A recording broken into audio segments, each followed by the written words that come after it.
Nah, saudara-saudara, tahun ini Tuhan memberi kepada kita tema yaitu community. Bagaimana kita perlu memiliki komunitas yang benar, dan subtema kita bulan Juni ini adalah healing atau kesembuhan. Saudara sekalian, semua kita membutuhkan kesembuhan dari Tuhan, membutuhkan hidup yang sehat.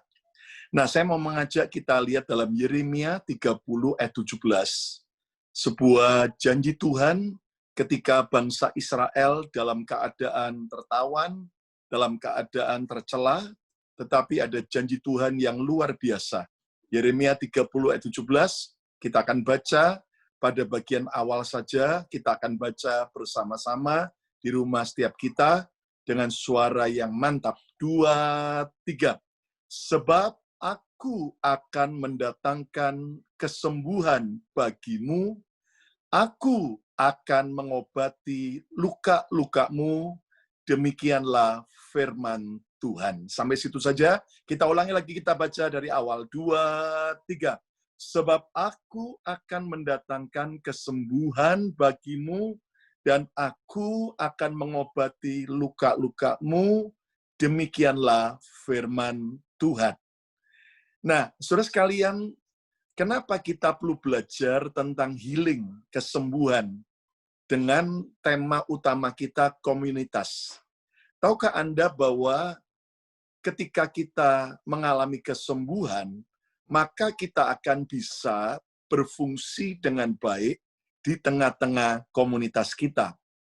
Nah, dari ayat ini kita bisa belajar bahwa Tuhan berjanji di tengah-tengah situasi yang sulit seperti yang kita hadapi sekarang, Tuhan akan mendatangkan kesembuhan bagi kita. Dan Dia sendiri akan mengobati luka-luka kita. Nah, saudara sekalian, ternyata kalau kita gabungkan kalimat ini, ternyata kesembuhan itu bisa terjadi dimulai ketika luka-luka kita diobati sampai sembuh. Nah, saudara-saudara, saya berdoa kalau ada yang sakit secara fisik, biar Tuhan sembuhkan. Tetapi ternyata ada banyak hal yang kita juga harus mengalami kesembuhan. Nah, judul khotbah saya malam ini adalah sembuh dari setiap luka. Tahukah Anda bahwa setiap orang pasti pernah mengalami luka dalam hidupnya? Contohnya apa? Kalau nggak percaya, coba kita lihat. Saudara-saudara perhatikan sekujur tubuh saudara. Kira-kira ada enggak di tubuh kita tanda-tanda bekas luka? Jujur, kalau di tubuh saya, bagian kaki, kanan, kaki kiri, aduh, banyak tanda-tanda bekas luka. Ya kan? Entah waktu kena knalpot sepeda motor yang panas di Indonesia, entah waktu jatuh, main sepeda, atau lari, dan sebagainya. Saya nggak tahu dengan saudara, bahkan di bibir saya ini ada bekas lukanya. Bukan luka dicakar sama mertua atau sama istri, bukan. Tapi waktu kecil saya juga nakal, dan di depan rumah tetangga lagi menyambut pertunjukan topeng monyet, ya kan? Nah, saya dengan keisengan saya godain monyetnya. Nggak taunya monyetnya, saudara belum bertobat, ya kan? Monyetnya datangi saya dengan cepat, dia lari langsung kerak, ya kan? Dengan cakar tangannya sehingga robek di bibir saya. Sehingga sampai hari ini kalau saya amati masih ada bekas luka yang ada di bibir, ya. Tapi percayalah, saya sudah mengampuni monyet tersebut. Entah monyetnya masih hidup atau sudah berpulang, saudara ya. Nah, tahukah Anda bahwa semua orang pasti pernah mengalami luka dalam hidupnya? Luka apa saja yang bisa terjadi dalam kehidupan setiap orang? Luka yang bisa terjadi bisa luka secara fisik, ya. Bisa juga luka akibat trauma di masa lalu. Ada juga luka akibat konflik dan juga luka akibat kehilangan. Nah, semua kita pasti pernah mengalami trauma-trauma di masa lalu. Mungkin peristiwa-peristiwa yang betul-betul membuat kita traumatik. Atau juga kita bisa terluka karena konflik yang terjadi baik dalam keluarga, dalam tempat pekerjaan, dalam komunitas, maupun dalam pelayanan dan sebagainya. Bahkan kita bisa mengalami luka, rasa kehilangan, karena kita kehilangan mungkin orang-orang yang kita cintai, atau juga mungkin kita kehilangan teman yang baik yang akhirnya memusuhi kita, atau bahkan kehilangan pekerjaan, atau kehilangan apapun yang lain. Nah, saudara sekalian, ini adalah luka-luka yang terjadi dalam kehidupan manusia. Nah, Tuhan janji, dan Tuhan mau menyembuhkan setiap saudara dan saya. Katakan amin. Dan kalau saudara mengalami kesembuhan, ternyata kesembuhan itu harus dimulai ketika kita mengizinkan Tuhan, yaitu mengobati luka-luka kita sampai sembuh. Saudara, kita sedang berada bukan hanya di krisis karena pandemi COVID, tapi kita juga sedang ada di krisis bangsa, di mana saudara melihat tindakan kejam polisi Minnesota yang bernama Derek Chauvin yang berakibat meninggalnya George Floyd. Ya, saudara, ternyata ini sebuah tindakan yang akhirnya mengorek kembali luka lama bangsa Amerika yang belum sembuh. Yaitu apa? Itulah, yaitu saudara, masalah perbudakan dan rasis. Dan ketika luka yang lama yang belum sembuh dikorek kembali, akibatnya apa? Menyulut kemarahan yang bukan hanya dialami oleh mereka yang tinggal di Minnesota, tapi menyebar seperti api ketemu bensin yang menyulut sampai ke 50 state yang ada di Amerika. Dan Anda tahu kemarahan itu diikuti dengan demo-demo, tapi sedihnya diikuti dengan penjarahan yang mengerikan. Saya melihat videonya bagaimana Fifth Avenue New York sekarang. Semua toko-toko ya kan ditutup dengan papan-papan. Demikian juga di Philadelphia dan sebagian besar pertokoan yang ada di Amerika. Saudara sekalian, coba perhatikan. Jelas kita sebagai anak Tuhan, kita menentang rasis. Kita tidak boleh yaitu bersikap rasis. Kenapa? Karena Tuhan cinta semua bangsa. Amin. Nggak peduli warna kulit kita, putih, ya kuning, hitam, coklat, ya toh, maupun merah, hijau, dan sebagainya, saudara, buluk, ya kan? Nah, saudara nggak peduli. Tuhan itu cinta segala bangsa. Kita pun waktu mau lahir, kita nggak pernah boleh dan tidak pernah bisa memilih mau lahir dari bangsa apa, mau lahir dari suku apa, maupun dari keluarga apa. Dan jelas kita tidak setuju dengan rasis, tapi kita juga tidak setuju dengan penjarahan, dan itu sesuatu yang melanggar hukum. Nah, saudara sekalian, sebuah luka bangsa yang lama, yang belum sembuh, akhirnya lihat, betul-betul membuat rasa nyeri ketika mulai terkena kembali. Dan kematian daripada George Floyd ini menjadi pemicu yang akhirnya merebak dengan cepat ke berbagai tempat yang ada di Amerika. Orang yang terluka akan cenderung melukai orang lain. Tetapi orang yang sudah sembuh, orang tersebut akan bisa membawa kesembuhan bagi orang lain. Nah, pertanyaannya buat setiap kita, tidak peduli siapakah kita, entahkah saudara jemaat biasa, atau pelayan Tuhan, bahkan hamba Tuhan, apakah kita sudah menikah atau belum menikah, pertanyaan Tuhan hari ini, sudahkah setiap luka-luka kita sembuh? Ataukah jangan-jangan selama ini, begitu banyak luka-luka yang mengerikan di dalam hidup kita? Mungkin luka antara suami istri, mungkin luka antara orang tua anak, menantu mertua, mungkin antara ipar sama ipar, mungkin luka antara jemaat dengan pendeta, mungkin luka antara sesama jemaat, sesama pelayan Tuhan, mungkin luka yang terjadi antara sesama yaitu pendeta, mungkin sesama teman kerja, dan sebagainya. Nah, pertanyaannya hari ini, sudahkah luka-luka itu sembuh dari hidup kita? Kenapa? Kita perlu belajar ini. Karena kalau sampai luka itu belum sembuh dalam hidup kita, hati-hati. begitu kesenggol sedikit, begitu adalah peristiwa sedikit, begitu ada trigger sedikit, bam, itu akan meledak. Nah, makanya, saudara, Tuhan mau di bulan ini, kita belajar bagaimana Tuhan menyembuhkan kita. Saya bersyukur, ya, saudara-saudara di New York sudah banyak alami kesembuhan dari COVID-19. Tetapi, saudara, Tuhan nggak cuma hanya mau kita sembuh dari COVID-19, tapi kita juga harus sembuh dari setiap luka-luka dalam diri kita. Saya pernah melayani orang yang, saudara, sampai hari ini setiap kali dia melihat kandang ayam, dan melihat ayam, langsung dia gemetaran, langsung keringat dingin keluar, dan kemudian mau muntah-muntah. Dan Anda tahu setelah kita korek apa penyebabnya, ternyata itu karena luka di masa lalunya yang belum sembuh.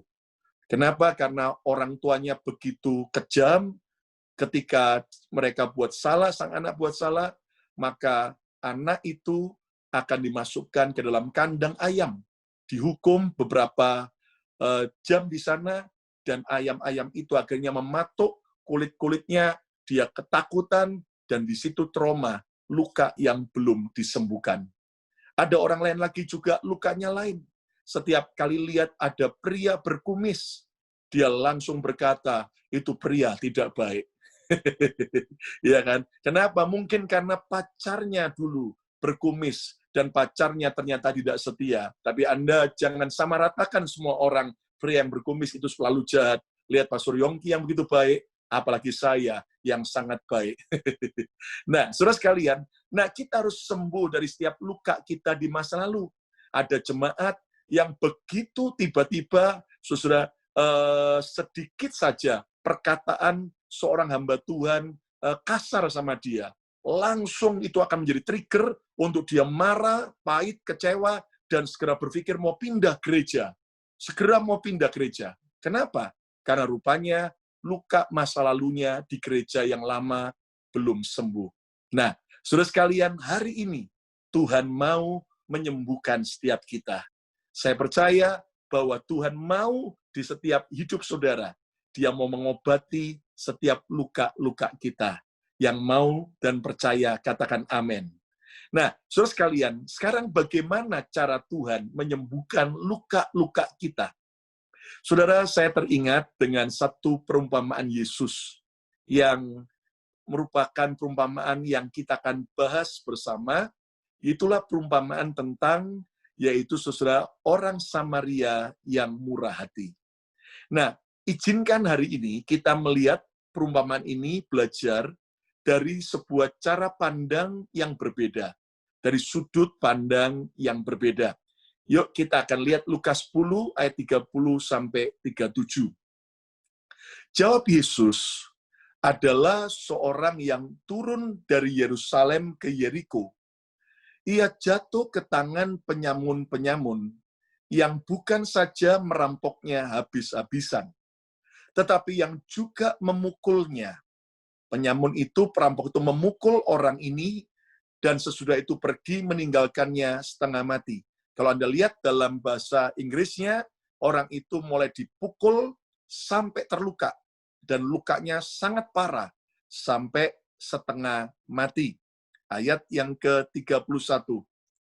Kebetulan ada seorang imam turun melalui jalan itu.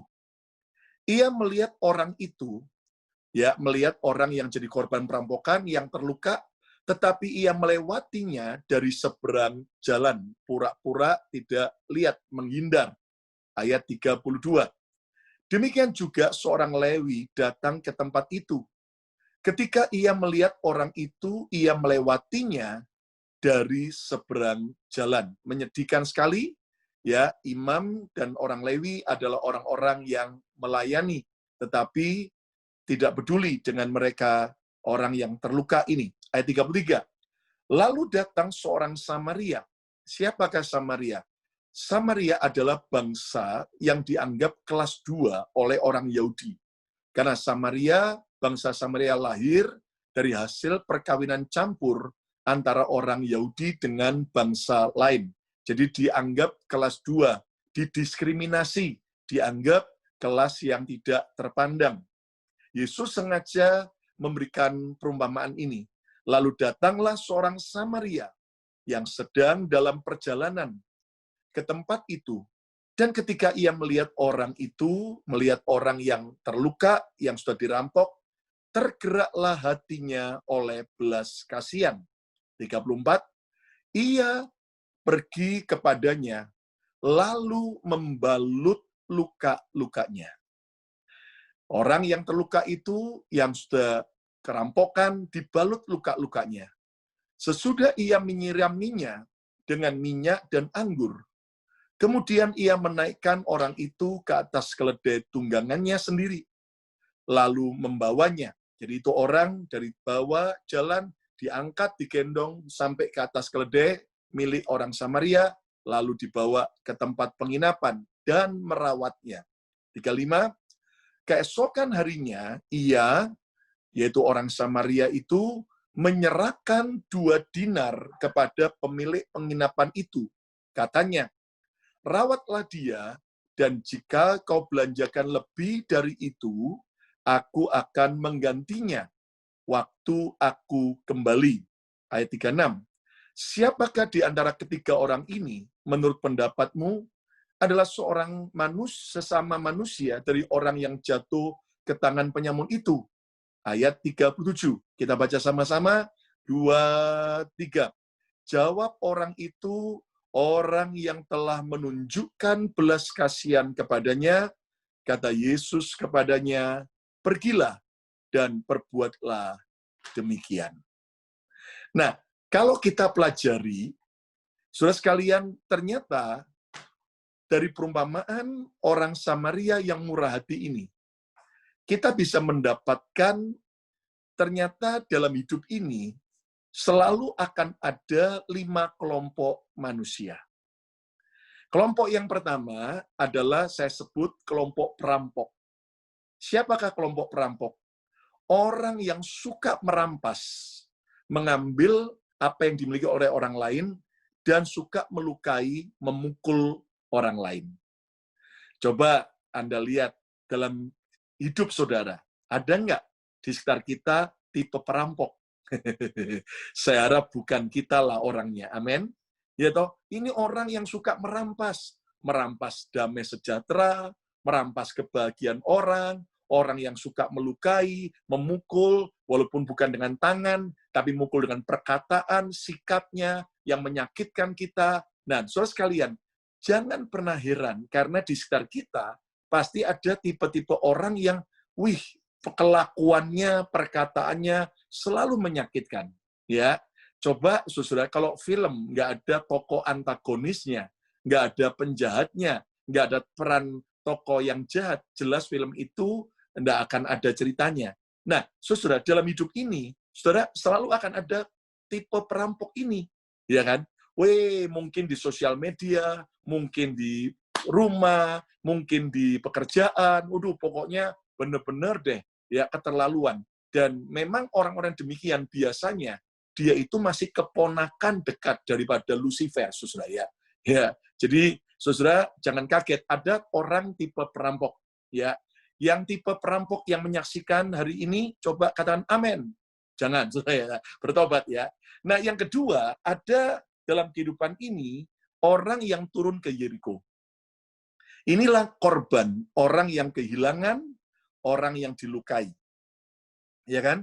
Saudara, ada orang yang selalu jadi korban, selalu dilukai. Dan saudara, mungkin ini adalah kita hari ini. Yang ketiga, ada kelompok imam dan orang Lewi. Ini gambaran orang-orang yang tidak peduli dengan orang lain. Dia don't care, yang penting dia hidup, dia bahagia, selesai. Yang keempat, ada orang Samaria, orang yang mau menolong dan membalut setiap luka. Dan yang kelima, kelompok pemilik penginapan, orang yang mau ikut melayani dan ikut menjaga orang yang terluka sampai sembuh. Nah, saudara sekalian, inilah tipe kelompok manusia yang selalu akan ada di sekitar hidup kita. Nah, kita hari ini akan fokus kepada kelompok yang kedua, orang yang turun ke Yeriko.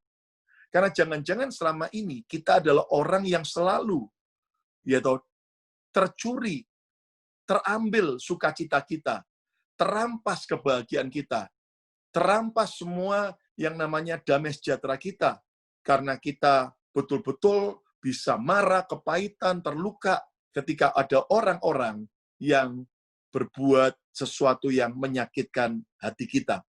Nah, bagaimana orang yang turun ke Yeriko ini, yang kerampokan sampai luka parah, bahkan sudah sampai setengah mati, akhirnya bisa mengalami kesembuhan, mengalami pemulihan. Nah, sekali lagi, setiap saudara di rumah masing-masing, saudara coba cek, apa luka yang masih belum sembuh dalam hidup kita. Nah, apa yang kita harus lakukan? Saya pelajari ada 3 rahasia untuk sembuh dari setiap luka. Yang pertama adalah kita harus bertemu dengan orang Samaria yang murah hati. Kita harus bertemu dengan orang Samaria yang murah hati.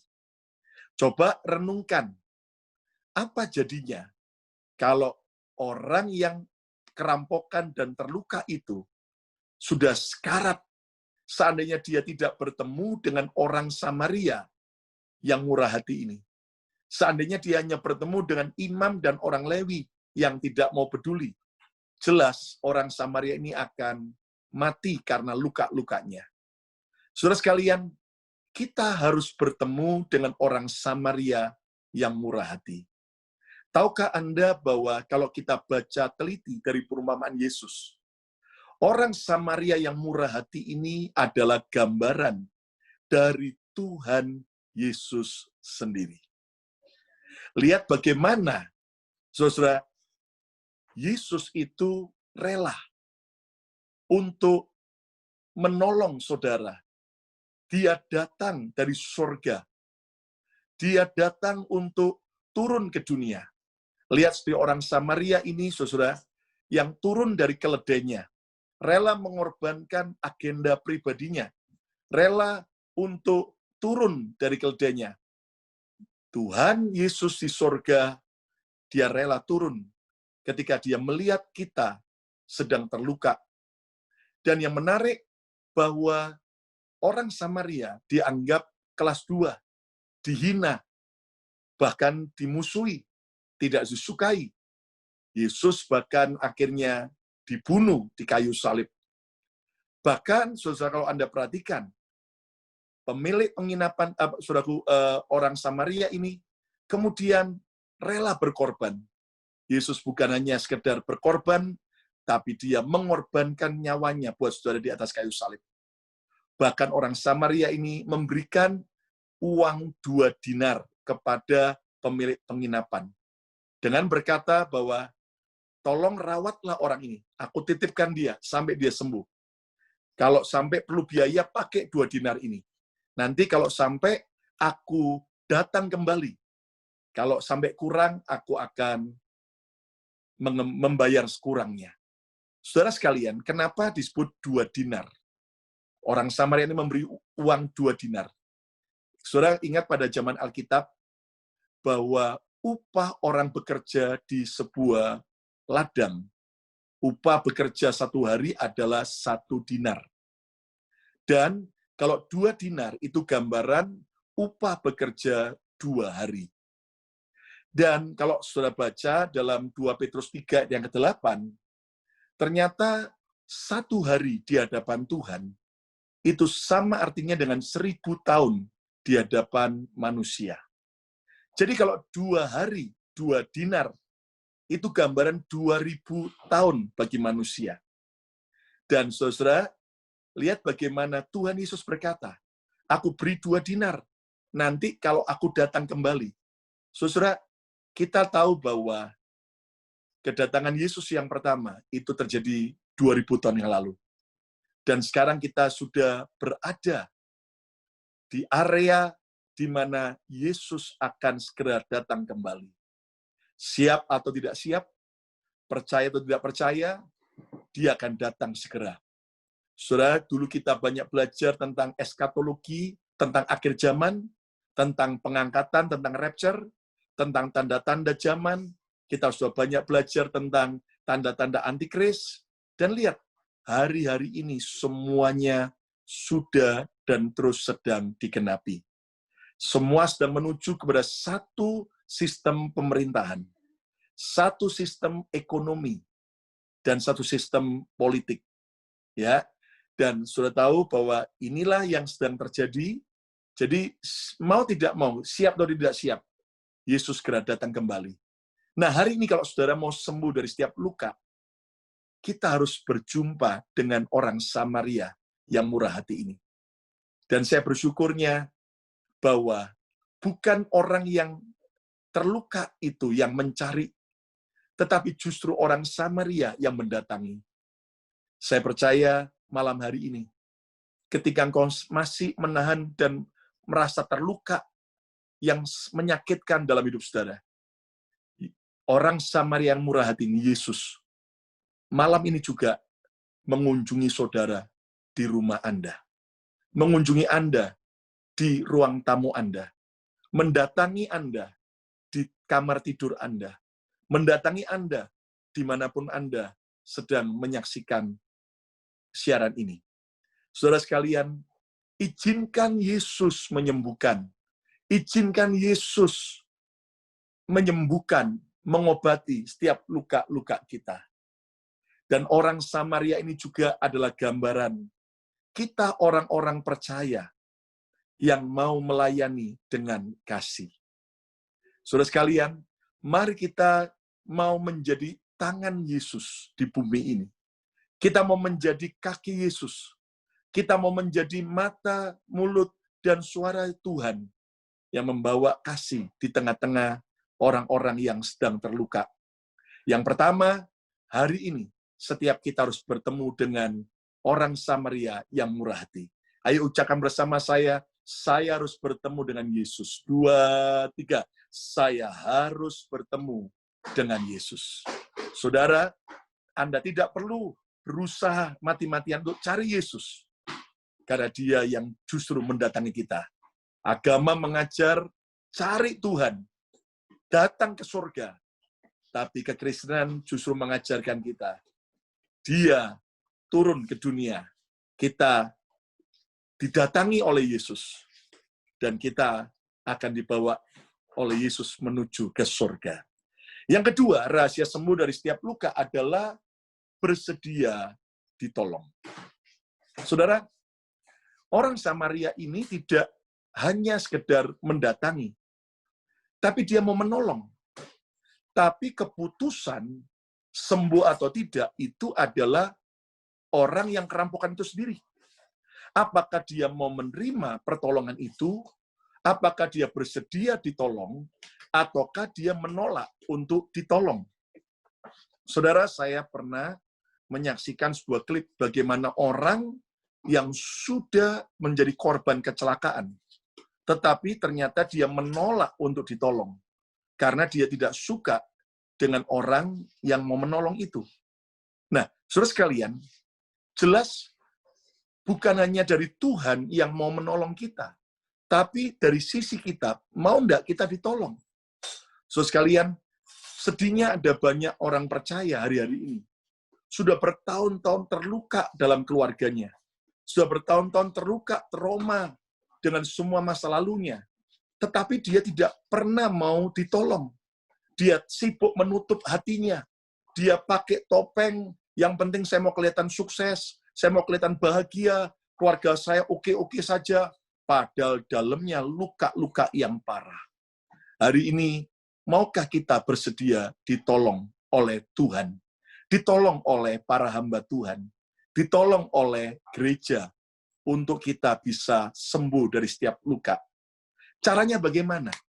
Kita harus mau percaya. Saudara, Anda harus belajar percaya Yesus.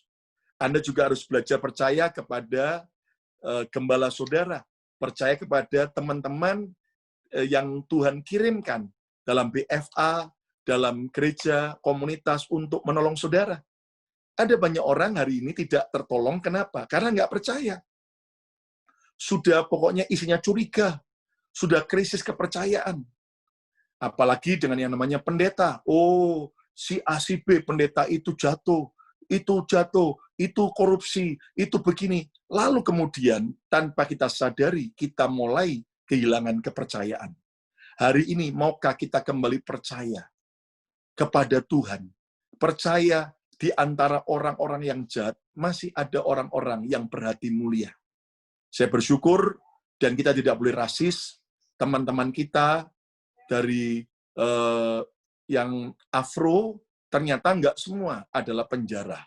Ya toh? Buktinya, kita sudah melihat klip-klip bagaimana ada orang-orang Afro yang justru di depan toko-toko itu, mereka melarang orang-orang lain untuk menjara toko tersebut. Nah, saudara sekalian, mari di tengah-tengah krisis kepercayaan ini, maukah kita kembali percaya?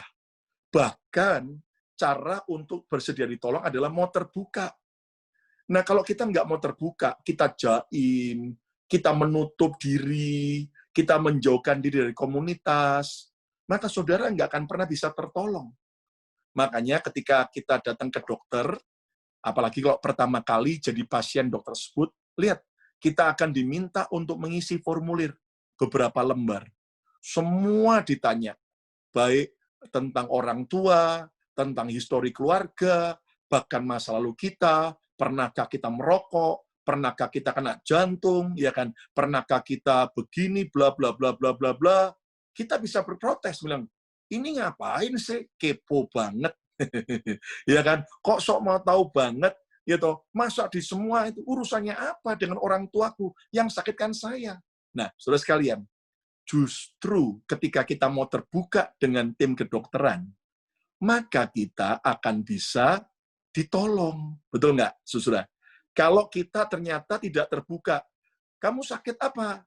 Ya toh, kita sakit kepala, tapi kita nggak mau bilang sakit kepala, kita alihkan, saya sakit jempol kaki. Ya, itu nanti salah sasaran. Nah, hari ini mau terbuka. Saudara harus belajar terbuka, memang saudara nggak terbuka dengan sembarangan orang, ya kan? Saudara buktinya apa? Saudara kalau Anda di kamar mandi atau Anda di kamar tidur Anda mau membuka baju waktu ganti baju, ya kan? Nah, sementara nggak mungkin toh Anda terbuka di jalan raya. Itu namanya orang gila, saudaraku. Ya kan? Mau telanjang di jalan raya. Nah, saudara memang nggak perlu terbuka dengan semua orang. Tapi ada orang-orang yang Anda bisa percayai untuk menolong Anda. Terbuka tentang luka-luka apa yang Anda alami, yang belum sembuh. Mungkin Anda terluka dengan pendeta, Anda terluka dengan teman pelayanan, Anda terluka dengan orang Kristen, Anda terluka dengan orang yang menyakiti saudara. Mari kita harus mau bersedia ditolong. Nah, orang yang kerampokan tadi, dia mau ditolong oleh orang Samaria. Yang ketiga, yang terakhir, rahasia sembuh dari setiap luka, bersedia dirawat sampai sembuh. Saudara, kalau mau sembuh, jangan separuh-separuh. Lihat bagaimana orang yang terluka ini nggak cuma dirawat di tepi jalan, terus ditinggal. Tetapi orang Samaria ini menggendongnya, mengangkatnya, sebelumnya dia siram dengan minyak dan anggur, lalu kemudian dia obati luka-lukanya, dia gendong, dibawa ke atas keledainya. Terus dibawa ke penginapan. Lalu orang Samaria bekerja sama dengan pemilik penginapan untuk merawat sampai orang itu sembuh. Nah, pemilik penginapan itu adalah gambaran gereja Tuhan yang dititipi Tuhan orang-orang yang terluka, ya. Tapi setiap kita yang sudah disembuhkan, mari kita belajar untuk mau jadi seperti pemilik penginapan, menjadi seperti orang Samaria untuk kita menolong yang lain. Nah, bagaimana kita bisa bersedia dirawat sampai sembuh? Caranya bagaimana? Mau dibalut luka-lukanya. Saudara, waktu dibalut itu luka-luka, nggak cuma asal dibalut, dibersihkan dulu, betul nggak? Ya kan? Bahkan bila perlu, saudaraku, diberikan kuman supaya nggak sampai kemudian infeksi. Nah, saudara sekalian, ketika kita mendapat nasihat dari orang-orang yang menasihati kita, Memang ada kalanya kita kayaknya, aduh, gua kok disinggung. Aduh, dengar khotbah yang menyinggung luka saya. Aduh, ini nyinggung saya. Saudara sekalian, jangan berespon salah. Ingatlah bahwa pukulan itu dengan tujuan mendatangkan kesembuhan. Luka yang sakit itu perlu diobati ketika kita mau dikorek, mau dibersihkan. Nah, saudara, kalau kita hanya mau dengar pengajaran atau khotbah yang hanya feel good, tanpa kemudian kita mau dibersihkan dari setiap luka kesalahan kita, jelas kita nggak akan sembuh. Ya, jadi saudaraku, kita harus mau dibalut oleh luka-luka kita. Kita mau dinasehati. Kalau sampai ada teguran, kalau sampai ada nasihat, itu adalah untuk kesembuhan luka-luka kita. Ya, Amsal bilang begini, orang yang menolak didikan itu sudah tidak ada harapan dibandingkan dengan orang bodoh. Orang walaupun bodoh, tapi kalau masih mau diberi nasihat, satu hari dia akan meninggalkan kebodohannya dan jadi orang bijak. Tapi kalau orang sudah bebal, orang dikasih masukan, diberi input, malah tersinggung, marah-marah, that's it. Dia tidak akan pernah bisa sembuh, tidak akan pernah bisa mengalami terobosan. Hari ini kita harus mau dibalut luka-luka kita. Yang mau katakan yes, ya. Lalu mau disiram dengan minyak dan anggur. Saudara, setelah luka-lukanya diobati, disiram. Waduh, itu sudah bisa bayangkan apa enggak perih, ya kan? Nah, tapi ini merupakan sesuatu yang penting. Nah, kita juga harus mau disiram dengan minyak. Minyak gambaran pengurapan Roh Kudus. Roh Kudus itu penolong. Roh Kudus itu penyembuh. Roh Kudus itu sanggup membuat kita sembuh. Ya, bahkan juga disiram oleh anggur. Anggur bicara tentang darah Yesus. Anggur bicara tentang sukacita dan penghiburan dari Roh Kudus. Ya, dan saya percaya bahwa kita perlu disiram, kita perlu menerima minyak dan anggur. Itu sebabnya hari ini kita akan terima minyak pengurapan. Dan hari ini khusus kita akan berdoa supaya pengurapan kita terima, menyembuhkan setiap luka-luka kita. Luka trauma, luka kepahitan, luka kehilangan, setiap luka akibat konflik. Ya, dan hari Minggu besok, saudara terima tubuh dan darah Yesus untuk Anda disepulihkan.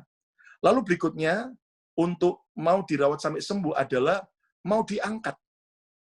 Lihat, akhirnya orang Samaria itu menggendong orang yang terluka tadi ke atas keledainya. Dari bawah diangkat ke atas. Saudara, Tuhan mau membawa kita supaya cara pandang kita lebih luas. Ya, kalau saudara di tengah kemacetan di dalam mobil, Anda tidak tahu sampai kapan ini selesainya. Tapi kalau orang ternyata ada saudaraku di atas gedung lantai 20 di tepi jalan itu, dia bisa lihat dari atas, oh, cuman sebentar, hanya berapa meter lagi macetnya akan selesai. Kalau saudara pakai GPS, Anda bisa lihat dari atas, oh, merahnya cuman sebentar aja. Kenapa? Anda tertolong dengan yang GPS yang dari atas satelit. Nah, hal yang sama. Ketika kita mau sembuh, kita harus mau diangkat Tuhan. Diangkat apa? Kita naik level lebih lagi. Cara pandang kita. Oh, kita akan melihat, oh, ternyata di balik semua rasa sakit ini, nanti akan ada mujizat. Oh, di balik krisis ini, oh, aku akan melihat promosi Tuhan. Aku akan melihat yang namanya terobosan, kemuliaan Tuhan, berkat Tuhan. Nah, itu adalah cara untuk kita sembuh. Lalu berikutnya, mau dijaga dengan baik. Saudara, perlu dirawat, perlu ada yang jaga. Makanya, saudara, saya dorong saudara nggak cuman ikut ibadah Zoom ini, tapi bergabunglah juga di dalam yaitu komunitas BFA, Bethany Family Altar, di mana saudara akan ada ketua-ketua BFA di sana, BFA leader, yang mau menjaga saudara, memperhatikan saudara, mendoakan saudara. Dan ini penting. Kenapa? Karena kalau dalam kelompok besar, ya, kita terbatas. Tapi kalau di dalam kelompok kecil, itu akan jauh lebih maksimal.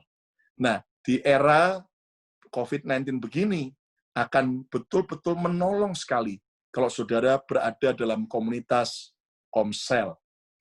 Nah, saudara, jadi kita semua harus sembuh dari setiap luka. Yang mau sembuh, katakan, aku mau Tuhan.